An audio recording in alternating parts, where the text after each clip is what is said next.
আসসালামু আলাইকুম এভরিওয়ান। না বলা কথা গল্পের 12 নম্বর পার্ট। তো চলো বেশি কথা না কইয়া গল্প শুরু করা যাক। আমি সবাইকে বললাম, আচ্ছা শোন, কাল আমার বিয়ে, তোরা কিন্তু সবাই সকাল সকাল চলে আসবি, কেমন? জুয়েল বিড়বিড় করে বলল, তা তো জানি। আমি বললাম, কি জানিস তুই জুয়েল? জুয়েল বলল, কিছু না, এমনি। আরে তোর বিয়ে আর আমরা আসবো না, তা কি করে হয় বলতো? তা কার সাথে জানিস? আমি বললাম, না রে, খালাখালু ঠিক করেছে। আবির বলল, ও। আমি বললাম, আচ্ছা চল আমার বিয়ে শপিং করব। মিলি বলল, আবির আর জুয়েল যাবে, আমাদের কিছু কলেজে কাজ আছে, আমরা যেতে পারবো না। আমি বললাম, আচ্ছা তোরাই। এই বলে শপিং মলে চলে আসলাম। সেখানে গিয়েই দেখি রাফি এক পাশে দাঁড়িয়ে আছে। তার কাছে গিয়ে বললাম, রাফি চল বিয়ে শপিং করব। রাফি বলল, শালা বিয়ে করার জন্য কত লাফাইতেছে দেখছোস তোরা, শালা বুঝতে পারবি বিয়ের পর।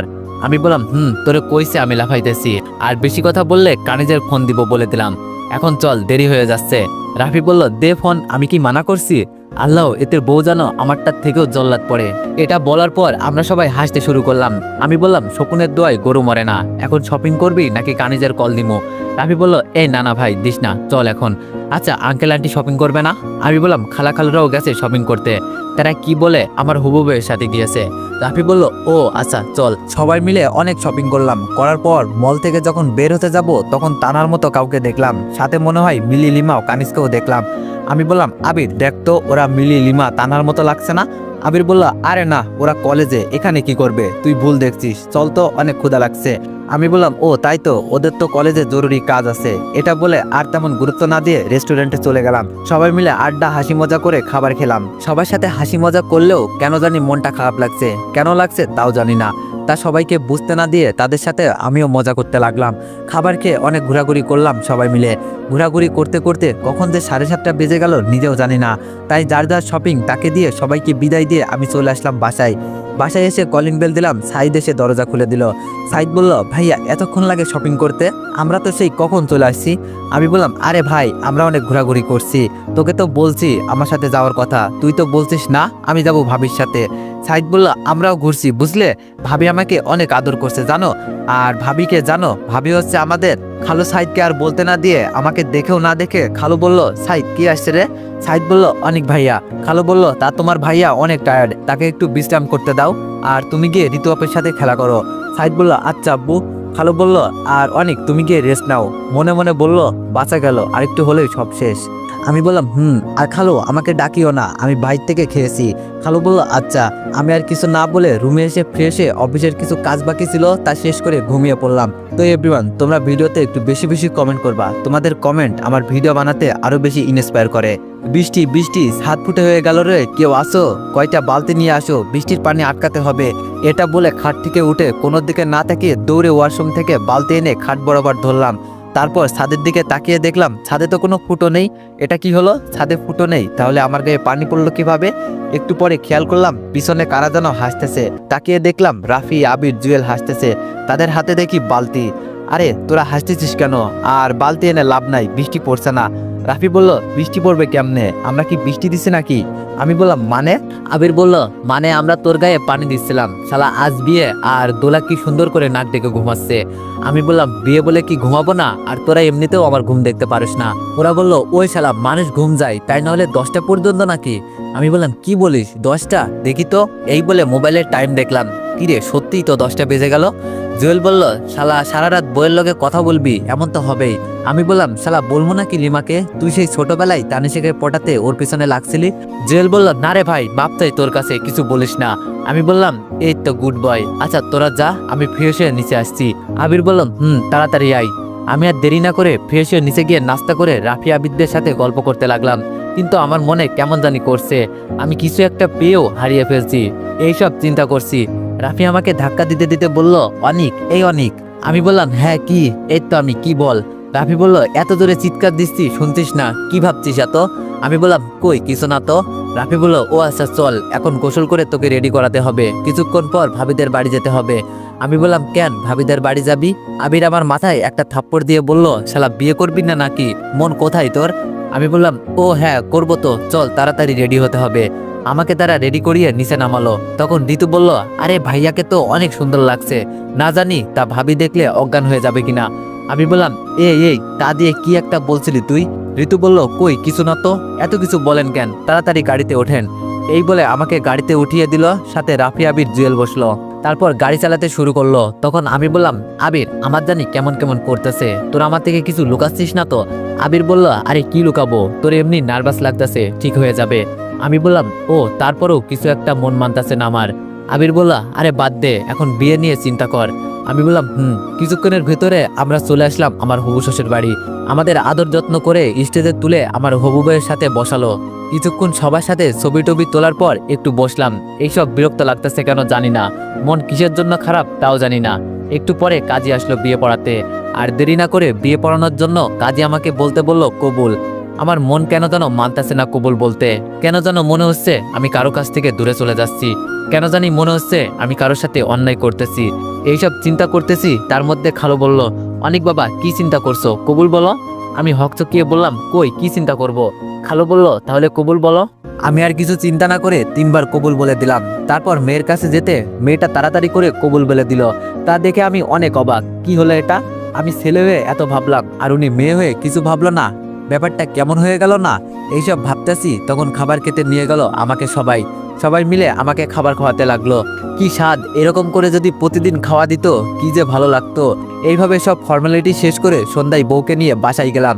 ওমা, দেখি সবাই বউকে নিয়ে পড়ে আছে। এইদিকে যার দ্বারা বউ আসলো তাকে কেউ দেখতেছে না। আচ্ছা আপনারাই বলেন তো, বিয়ে যদি আমি না করতাম তাহলে বউ আসতো কি করে? যাই হোক, তাদের আমার বউয়ের উপর আধিক্যতা দেখে আমি আর দেখতে না পেরে ছাদে চলে আসলাম। ছাদে এসে একটা কোনায় দাঁড়িয়ে ভাবতে লাগলাম, আচ্ছা তা নাকি আমার বিয়ের কথা জানতে পারছে? আচ্ছা সে তো আমাকে ভালোবাসে, ও বলেছে আমাকে না পেলে মরে যাবে। আমার বিয়ের কথা শুনে ও কিছু করে ফেলে নাই তো? এইসব ভাবতাছি তখন দেখি আবির, জুয়েল, রাফি আসলো। রাফি বলল, কিরে এখানে তুই? আমরা তোকে সারা বাড়ি খুঁজতেছি। আমি বললাম, দেখলাম তো কি খুঁজতেছিস শালা। আবির বলল, আচ্ছা বাদ দে, এতদিন যা হয়েছে হয়েছে, সব ভুলে যা, আবার নতুন করে শুরু কর, বুঝতে পারছিস? আমি বললাম, নতুন করে শুরু করব মানে কি বলছিস? আবির বলল, আরে কিছু না, বলতে যাচ্ছি তোর জীবনে কি হয়েছে না হয়েছে তা ভুলে এখন আবার নতুন করে শুরু কর। আমি বললাম, ও। আবির বলল, আচ্ছা চল এইসব বাদ দে, এখন আড্ডা দিই। তাদের সাথে আড্ডা দিতে দিতে 12টা বেজে গেল। তখন রহমান চাচা এসে বলল, অনেক তুমি এখানে? রাত 12টা বাজে, অনেক রাত হয়েছে, যাও বৌমার কাছে যাও। ওইদিকে বৌমা একা বসে আছে, যাও বৌমার কাছে যাও। আমি বললাম, চাচা আর কিছুক্ষণ থাকি। আবির বলল, কি এত রাত হয়ে গেছে আড্ডা দিতে দিতে? সময় কখন চলে গেল বুঝতেই পারলাম না, আর তুই বলছিস আর থাকার কথা? আমি বললাম, আরে মাত্র 12টা বাজে, আর কিছুক্ষণ থাকলে কিচ্ছু হবে না। রাফি বলল, তোর কোনো কথা শুনবো না, এই ধর শালাকে নিয়ে একেবারে রুমে ফেলে দিয়ে আসি। এই বলে সবাই আমাকে ধরে একেবারে রুমের ভিতরে ফেলে দিয়ে দরজা বন্ধ করে দিল। মাগার কোমরটা ভেঙে গেল। হারামি তোদের একটারও ছাড়ম না। দাঁড়া, এটা বলতে বলতে আমি দাঁড়িয়ে সামনে তাকালাম। তখন দেখি আমার বউ ইয়া বড় ঘুমটা দিয়ে আমার সামনে এসে পা ধরে সারাম করে আবার খাটে গিয়ে বসে পড়লো। আমাকে কিছু বলার সুযোগ দিল না। আমি আস্তে আস্তে তার সামনে গিয়ে সালাম দিলাম, আসসালামু আলাইকুম, কেমন আছেন? বউ বলল, ওয়ালাইকুম আসসালাম, আলহামদুলিল্লাহ, আপনি? আমি বললাম, আলহামদুলিল্লাহ, আপনার কণ্ঠটা চেনা চেনা লাগছে। আচ্ছা আপনার ঘুমটাটা একটু সরান তো, আপনি কেমন? বউ বলল, কেন আপনি ছবিতে দেখেননি? আমি বললাম, না আমার দেখা লাগবে না, আমার খালাখালু দেখেছে, তাতেই অনেক। বউ বলল, ও তা আপনি যখন চেহারা দেখবেন তাহলে আপনি ঘুমটাটা উঠিয়ে রাখেন, আমাকে কেন বলছেন? আমি বললাম, ও তা এই ব্যাপার, আমাকেই তুলতে হবে ঘুমটাটা? বউ বলল, কারণ আমি আপনার বউ। আমি বললাম, আচ্ছা। এই বলে তার ঘুমটাটার দিকে আমি হাত বাড়িয়ে দিলাম, কেন জানি হাত কাঁপতেছে। বউ বলল, কি হলো, হাত কাঁপছে কেন? আমি বললাম, জানি না। এটা বলে আস্তে আস্তে করে কাঁপা কাঁপা হাত দিয়ে ঘুমটাটা সরালাম। ঘুমটা সরানোর পর যাকে দেখলাম তাকে দেখে আমি তো 440 ভোল্টের শক খেলাম। তুই এখানে, আমার বউ কোথায়? বউ কোথায় মানে, আমি তো তোমার বউ। আমি বললাম, তার মানে আমাকে সবাই তোর সাথে বিয়ে দিছে? তানা আমার হাত ধরে বললাম, আমার সাথেই দিছে। এখন আসো তো, রাত অনেক হয়েছে, ঘুমাবো চলো। আমি তানার হাত এক ঝাটকা দিয়ে ছাড়িয়ে বললাম, তোর সাহস কি করে হয় আমার হাত ধরার? তানা বলল, সাহস মানে, আমি তোমার স্ত্রী, তোমার হাত ধরার অধিকার আমার আছে।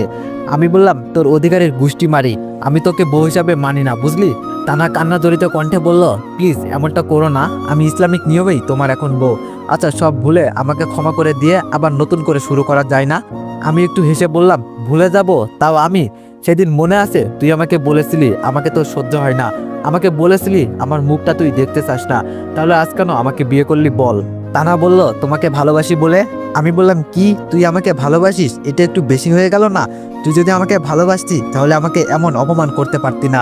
কোনো মানুষকে ভালোবাসলে সে যত খারাপই হোক না কেন তাকে কেউ এমন নির্মমভাবে অপমান করে না যেইভাবে তুই আমাকে করছিস। তানা আমাকে হঠাৎ জড়িয়ে ধরে কান্না করতে করতে বলল, অনিক আমি জানি তুমি এখন আমাকে ভালোবাসো, প্লিজ আমাকে ক্ষমা করে দিয়ে কাছে টেনে নাও, দেখবে আমার ভালোবাসা দিয়ে সব ঠিক করে নিব, প্লিজ একটা বার আমাকে ক্ষমা করে দাও।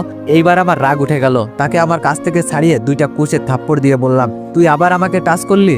এই তোকে ক্ষমা করে দেওয়ার কথা বলছিস, সেটা তো কখনোই সম্ভব না। তুই সেই দিন আমার মরা মা বাবাকে নিয়ে কথা বলছিলি, জানিস তুই যদি আমাকে সেই দিন মেরেও ফেলতি তাহলে কিছু মনে করতাম না, আর এতদিনে তোকে ক্ষমাও করে দিতাম। বুঝলি তোকে আমি ক্ষমা কেন করছি না? তুই আমাকে যখন আমার মরা মা বাবাকে নিয়ে কথা বললি তখন থেকেই তুই আমার মন থেকে উঠে গিয়েছিলি। যা তো এখান থেকে, আমার ঘুম পাচ্ছে, আমাকে আর বিরক্ত করিস না। আর শোন, আমি তোকে খুব তাড়াতাড়ি ডিভোর্স দিব, এখন যা কোথায় গিয়ে ঘুমাবি ঘুমাতো। তানহা বলল, আমার ভুল হয়ে গিয়েছে, আমাকে ক্ষমা করে দাও। এই বলে আমার পা ধরে ফেললো। এইবার দেখো অনিক, তুমি আমাকে স্ত্রী হিসাবে না মানলেও আমার সমস্যা নেই, তাও তুমি আমাকে ডিভোর্স দিও না প্লিজ। আমি পা থেকে এক ঝটকায় ছড়িয়ে দিয়ে বললাম, দেখ ডিভোর্স তো তোকে আমি দিবই। তানহা বলল, অনেক দরকার হলে তোমার বাসের কাজের লোক হিসাবে রেখে দিও, তাও এমন কথা বলো না, আমি মরে যাব তোমাকে ছাড়া। আমি বললাম, তো যা না মরে, আমার মাথা খাচ্ছিস কেন? এখন আমার রুম থেকে যা বলছি যত সব ঝামেলা আমার কপালেই শুধু আসে। তানা কান্না করে বলল, প্লিজ এমন করো না, আজ আমাদের বাসর রাত, আজ যদি রুম থেকে বাইর হয়ে যাই তাহলে সবাই অনেক কথা বলবে। আমি কিছু একটা ভেবে বললাম, আচ্ছা ঠিক আছে, থাক আমার রুমে। এই বলে আমি খাটে শুয়ে পড়লাম। তারপর দেখি আমার সাথে তানা শুয়ে পড়লো। এটা দেখে তাকে হাত দিয়ে ধাক্কা দিয়ে নিচে ফেলে দিলাম। তানা বলল, ও মা গো, কোমরটা ভেঙে গেল। আমি বললাম, এই তোকে বলছিলাম আমার রুমে ঘুমাতে। তানা বলল, হ্যাঁ তাই তো করছিলাম। আমি বললাম, এই চাকর, তোকে রুমে থাকতে বলছি মানে এটা না যে আমার খাটে আমার পাশে শুবি। তানা আমার মুখে চাকর কথাটা শুনে কষ্ট পেল, কান্না জড়িত কণ্ঠে বলল, তাহলে আমি কোথায় ঘুমাবো? আমি বললাম, ওই যে নিচে এত সুন্দর ফ্লোর, ওইখানে ঘুমা। তানা বলল, আমি তো নিচে কখনো ঘুমাইনি, তাহলে কেমনে ঘুমাবো? আমি বললাম, এই রুমে থাকতে হলে নিচে ঘুমা, তা না হলে কোথায় যাবি তুই জানিস। এই বলে একটা বালিশ আর একটা খাতা তার গায়ে ছুঁড়ে মারলাম। তানা অনেক কষ্ট পেল আর মনে মনে বলল, কি আর করার, নিজের স্বামীকে কাছে পেতে হলে এটুকু কষ্ট তো করতেই হবে। এই বলে নিচে কাঁথা দিয়ে বিছানা বানিয়ে বালিশ নিয়ে শুয়ে পড়ল। এইদিকে সারাদিনের ব্যস্ততায় আমার শরীর অনেক ক্লান্ত লাগছিল, তাই শোয়ার সাথে সাথে ঘুমিয়ে গেলাম। মাঝরাতে কারো কান্নার আওয়াজ শুনে ঘুম ভেঙে গেল, তাই দেখতে লাগলাম কে কান্না করতেছে। দেখি তানা শুয়ে কান্না করতেছে। তখন আমি বললাম, এই তোর নেকা কান্না থামাতো, তোর জন্য আমার ঘুম ভেঙে গেল। কোথা থেকে আসে এইসব পাগল ছাগল? এইবার কান্নার আওয়াজ শুনলে তোকে পুকুরে ফেলে দিমু। তানা আমার রাগে গলার কথা শুনে চুপ করে গেল। আমি আবার ঘুমিয়ে গেলাম। সকালবেলায় হালকা হালকা পানি চোখে আসতেই ঘুম ভেঙে গেল। এইদিক ওইদিকে তাকিয়ে দেখি তানা আমার কিছু দূরে চুল থেকে পানি ঝরাচ্ছে, তাই আমার মুখে কিছু পানি আসতেছে। তাকে পিছন থেকে দেখে অনেক মায়াবী লাগতেছে, ইচ্ছে করছে পিছন থেকে গিয়ে জড়িয়ে ধরতে। পরক্ষণেই তার করা অপমানের কথা মনে পড়তেই আমি তাকে রাগি সুরে বললাম, এই মেয়ে, চুল থেকে পানি ঝরানোর জায়গা আর নেই নাকি যে আমার সামনে এসে চুল ঝাড়তেছো? দিলি তো আমার সাদের ঘুমটা ভেঙে, যত সব। তানা আমার কথা শুনে কিছু বলল না, মাথা নিচু করে রইল। এইটা বলে খাট থেকে উঠে তানার সামনে দিয়ে ফ্রেশ হতে যাব, তখনই টেবিলের সাথে পা লেগে পড়ে গেলাম একটা তুলতুলে নরম বস্তার উপরে। চোখ খুলে দেখি, ওমা, এটা বাস্তা না, এটা তানহা। তার চোখে আমার চোখ পড়তেই কোথায় যেন হারিয়ে গেলাম। আস্তে আস্তে যখনই আরেকটু কাছে যাব, হঠাৎ কে জানি দরজা ধাক্কাতে লাগলো। দরজা ধাক্কানোর আওয়াজ শুনে আমার হুঁশ ফিরল, তাই তাড়াতাড়ি তানার উপর থেকে উঠে বললাম, কে? সাইদ বলল, ভাইয়া আমি, তাড়াতাড়ি নিচে আসো নাস্তা করতে। আমি বললাম, আচ্ছা যাও, আমি আসছি। তান্না একটু লজ্জা পেয়ে মনে মনে বলল, দূর, ছেলেটা আর একটু পরে আসলে কি হতো, কি রোমান্টিক একটা মুহূর্ত ছিল। আমি বললাম, এটা আমি কি করতে যাচ্ছিলাম, ভাগ্যি সাইদ আসছিল, না হলে কি থেকে কি হয়ে যেত আমি নিজেও জানি না। কেন জানি তার চোখের দিকে তাকালে সবকিছু ভুলে যায়। এইসব ভেবে তানার দিকে তাকিয়ে দেখি, ওমা, মহারানী দেখি লজ্জায় হাবুডুবু খাচ্ছে। আমি বললাম, এই যে, বেশি লজ্জা পাওয়ার দরকার নেই, বুঝতে পারলে এটা ইচ্ছা করে হয়নি, এত লজ্জা পেয়ে কোনো লাভ নেই, সেই কয়দিন পরে তো চলে যেতেই হবে। এই বলে ওয়াশরুমে চলে আসলাম। তানা আমার কথা শুনে মন খারাপ করে ফেললো, আবার কি যেন মনে করে হাসি দিল আর বলতে লাগলো, যখন যাব তখন দেখা যাবে, এখন তো আমি পুরো নিশ্চিত তুমি আমাকে এখনো ভালোবাসো, না হলে কি এখন আমার দিকে এইভাবে তাকিয়ে থাকতে? তোমাকে তো নিজের করেই ছাড়বো চান্দু। এটা বলে মুখে হাসি নিয়ে নিচে চলে গেল তানহা। আমি ফ্রেশ হয়ে নিচে নেমে কার সাথে কিছু না বলে নাস্তা করে রুমে এসে কলেজে যেতে লাগলাম। তখন রহমান চাচা বলল, কিরে অনিক, কাল তোর বিয়ে হলো আর আজ তুই কলেজে যাচ্ছিস, কারণ কি? আমি বললাম, দেখো, বিয়ে করছি এই না যে বউ নিয়ে রুমে বসে থাকবো, আমার গুরুত্বপূর্ণ ক্লাস আছে, তাই আমাকে যেতে হবে। এই বলে চাচাকে আর কিছু বলতে না দিয়ে চলে আসলাম কলেজে। কলেজে এসে একটা জায়গায় বসে রইলাম। তখন আবির, জুয়েল, লিমা সবাই আমার কাছে এসে, কিরে, কাল বিয়ে হলো আর তুই এখানে কেন? আমি চুপ করে রইলাম। আবির বলল, কিরে, বিড়াল কেমনে মারলি, একটু বল আমাদের। আমি বললাম, এই যে, আপনারা বিরক্ত করছেন কেন আমাকে, জানতো এখান থেকে। জুয়েল বলল, কিরে, তোর আবার কি হলো, আপনি করে বলছিস? আমি বললাম আপনারা কে যে আপনাদের তুই করে বলবো? আবির বলল কে মানে, আমরা তোর বন্ধু। আমি একটু হেসে বললাম কি আপনারা আমার বন্ধু? যদি আমার বন্ধুই হতেন তাহলে কার সাথে আমার বিয়ে হচ্ছে তা আমাকে বলতেন। জুয়েল বলল সরি রে, আমাদের কাউকে বলতে মানা করছে তাই তোকে বলিনি। আমি বললাম ও তাই বুঝি, তাহলে এখন আর কথা বলতে হবে না, এখন এইখান থেকে যান। আবির বলল দেখ আমাদের ভুল হয়ে গিয়েছে, ক্ষমা করে দে। আমি বললাম কয়বার করব? একবার করছোস তা মেনে নিলাম, তোদের বারবার বলছি তাও তোরা আমার সাথে এত বড় গেম খেললি, বাহ তোদের কোনো জবাব হয় না। লিমা বলল আচ্ছা ভাই আমাদের আরেকবার ক্ষমা করে দে, আমি না তোর বোন, বোন ভুল করলে ভাই তো ক্ষমা করে দেয় তাই না? আমি কিছুক্ষণ ভেবে বললাম যা দিলাম, আর যাতে এমন না হয়। এটা বলে ওইখান থেকে উঠে চলে আসতে যাব, তখন আবার বললাম হ্যাঁ ভুলে আবার আমার পেছনে আসবি না বলে দিলাম, আমাকে একা থাকতে দে। এই বলে সেখান থেকে উঠে পুকুর পাড়ে চলে আসলাম। তখন আবার রাফি কল দিল, এইবার মাথা গরম করে ফোন ধরলাম। রাফি বলল কই তুই? আমি বললাম জাহান্নামে। এই বলে ফোনটা কেটে দিলাম। রাফি বলল এটা কি হলো? অনেক আমার সাথে এমন ব্যবহার করলো, অনেক আমার সাথে এমন কথা বলে না তো, কি হলো দেখি। আবিরকে কল দিয়ে যেই ভাবা সেই কাজ, হ্যালো আবির। আবির বলল রাফি বলল অনেক আজ আমার সাথে কেমন খারাপভাবে কথা বললো, তা অনেকের কি হয়েছে জানোস? আবির বলল সে এখন কলেজে, তার এখন অনেক মাথা গরম। রাফি বলল কেন জানিস? আবির বলল আচ্ছা তুই তাড়াতাড়ি কলেজের আড্ডার জায়গায় চলে আয়। রাফি বলল আমি কলেজে আসছি দাঁড়া। রাফি কিছুক্ষণ পর চলে আসলো আবিরদের সামনে। রাফি বলল কিরে অনেকের কি হয়েছে বল। তারপর আবির রাফিকে সব খুলে বলল। রাফি বলল কি তোরা এইরকম একটা কাজ করে ফেললি কি করে ভাই? তোরা থাক আমি গেলাম অনেকের কাছে। এই বলে রাফি অনেকের কাছে চলে এসে বলল কিরে এখানে একা একা কি করছিস? আমি উঠে বললাম ঘাস খাচ্ছি। রাফি বলল দেখ আমার সাথে রাগ করিস না, তানার ব্যাপারে আমি কিছুই জানতাম না, এখন আবির থেকে সব শুনলাম। দেখ আমি জানি কে ছিল আর কে ছিল না, এখন একটু আমাকে একা থাকতে দে। রাফি বলল আচ্ছা ভাই থাক তুই, আমি গেলাম। এই বলে রাফি যেতে লাগলো, তখন আমি বললাম এই রাফি শোন, কোথায় যাস ভাই, এখানে বস। রাফি বলল তুই না বলছস চলে যেতে। আমি বললাম আরে রাগের মাথায় কি না কি বলছি, তুই বস এখানে, গল্প করি ভালো লাগবে। তারপর আমরা দুইজন গল্প করতে লাগলাম। এইদিকে আমার এমন কথা শুনে রহমান চাচা কিছুটা বুঝতে পারছে আমি এখনো তানাকে মেনে নিতে পারিনি, তাই রহমান চাচা বৌমা ও বৌমা। তানা বলল জি বাবা বলেন। রহমান চাচা বলল অনেক কি তোমাকে মেনে নেয়নি? তানা একটা মিথ্যা হাসি দিয়ে বলল কি যে বলেন বাবা, অনেক আমাকে দেখে খুশি হয়ে গেছে। রহমান চাচা বলল আমাকে মিথ্যা বলবে না, কারণ আমি অনেককে সেই ছোট থেকে চিনি, আর কোনটা সত্যি কথা আর কোনটা মিথ্যা কথা তাও কিছুটা বুঝতে পারি, তাই আমাকে সত্যিটা বলো, তোমাকে কি মেনে নিছে? তখন সেইখানে খালাখালু ঋতু সবাই চলে আসছে। তানা এইবার মাথা নিচু করে রইল। রহমান চাচা বলল কি হলো বলো। তানা এইবার কান্না করে দিয়ে বলল বাবা অনেক আমাকে মেনে নেয়নি, আরো বলেছে সে নাকি আমাকে ডিভোর্স দিবে। তানা এটা বলে মাটিতে বসে কান্না করে দিল, আরো বলতেছে বাবা আমি সত্যি অনেককে ভালোবাসি, তাকে ছাড়া বাঁচবো না, যেই দিন সে আমাকে ডিভোর্স দিবে সেই দিন এখান থেকে আমি যাব না, আমার লাইফ যাবে। এই বলে কান্না করে দিল। খালা বলল এই মেয়ে আমরা থাকতে এটা ভেবো না যে অনেক তোমাকে ডিভোর্স দিবে, আর আমরা তোমার সাথে আসি, দেখবে অনেক তোমাকে একদিন না একদিন মেনে নিবে। এখন ওঠো দেখি মেয়েটা কত শুকিয়ে গেছে ছেলেটার কথা চিন্তা করে। তানাকে খালা ঋতু মিলে মাটি থেকে তুলে সোফায় বসালো।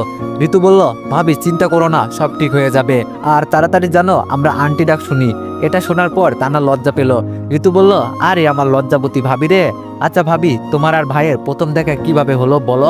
তানা এইবার তাকে সব বলতে লাগলো। এইদিকে রাফির সাথে কথা গল্প করে আমার মন ভালো হয়ে গেল।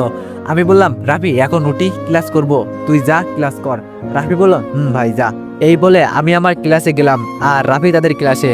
আমি ক্লাসে এসে আবিরদের পিছনের টেবিলে বসলাম। যতই হোক তারা আমার বন্ধু, তারা আমার অনেক বিপদে পাশে ছিল।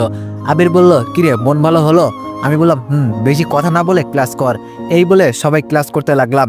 একে একে সব ক্লাস শেষ করে সবাইকে বিদায় দিয়ে গেলাম বাসায়। বাসায় এসে রুমে ঢুকে যা দেখতে পেলাম তা দেখে আমি তো এভরিওয়ান নেক্সট পার্টের জন্য অপেক্ষা করো। ধন্যবাদ।